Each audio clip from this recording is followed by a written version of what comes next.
Amis astronomes, bonjour et bienvenue sur la chaîne Fred l'astronome. Je suis Frédéric Bertoni et j'espère que vous allez bien. J'ai encore lu un petit article intéressant. Voilà, quand il y a des articles intéressants, je vous les partage. C'est comme ça, j'ai envie de partager avec vous, je partage. D'ailleurs, la vidéo, c'est ça, hein, c'est le partage. Voilà. Donc là, on parle d'astrophysique. Hein. Oui, hein, on fait à peu près tous les sujets possibles et imaginables. Sur, dans le domaine de l'astronomie. Hein. L'astrophysique, ça fait partie de l'astronomie aussi. Hein. On va pas se mentir. Donc, voilà, petit article. Donc, astrophysique. Voici le portrait le plus précis d'une étoile. Donc, je vous mettrai l'image, bien sûr.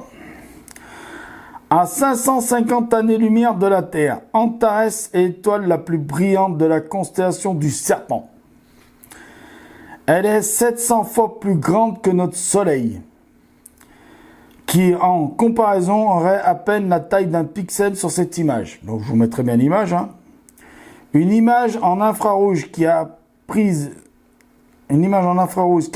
l'équipe de Keiichi Onaka à l'Université catholique du Nord au Chili, en mettant en réseau 3 télescopes du Very Large Telescope. C'est à ce jour l'image la plus précise d'une étoile, autre que le Soleil bien entendu. Elle révèle des zones sombres, de basse température, des zones claires où apparaissent des couches internes plus chaudes de l'étoile, et même l'atmosphère de la géante qui apparaît comme un léger halo orangé. Bien sûr, je vous mettrai l'image en question de l'article. Hein, voilà. Donc, tout ça pour vous dire que, vous voyez, dans le domaine de l'astrophysique, par exemple, on ne s'occupe pas que de la structure de l'univers, on s'occupe aussi des étoiles. Voilà. Donc, et il est intéressant de faire des images précises de d'autres étoiles que le Soleil, par exemple celle-ci, Antares, que si on en croit sa taille 700 fois celle du Soleil, c'est une géante. C'est une géante gazeuse. Donc de faire une image d'une géante gazeuse, c'est très bien aussi.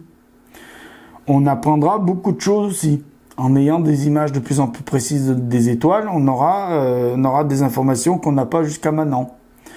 C'est-à-dire, est-ce que elles aussi, elles ont alors elles ont certainement des taches solaires, comme les taches solaires, elles ont certainement des taches, elles aussi.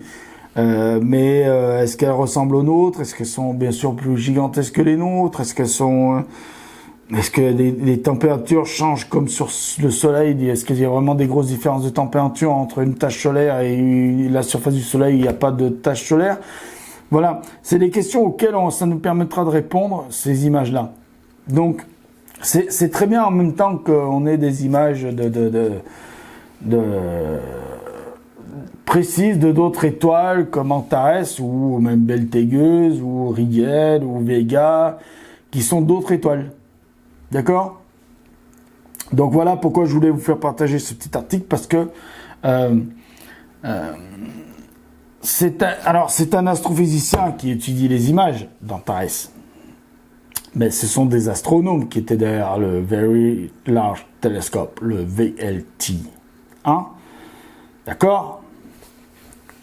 C'était juste une petite aparté pour rappeler que les astronomes sont importants aussi. Voilà. Les astronomes sont importants aussi. Hein? Voilà. Donc, on continue, je vous dis à bientôt, merci, au revoir, prenez soin de vous, mettez les oculaires, car là-haut, il y a plein de choses, car là-haut, ça y est, on recommence, car là-haut, il y a plein de choses à voir, et prenez soin de vous, merci, à bientôt, mettez plein de pouces bleus et mettez plein de commentaires, au revoir.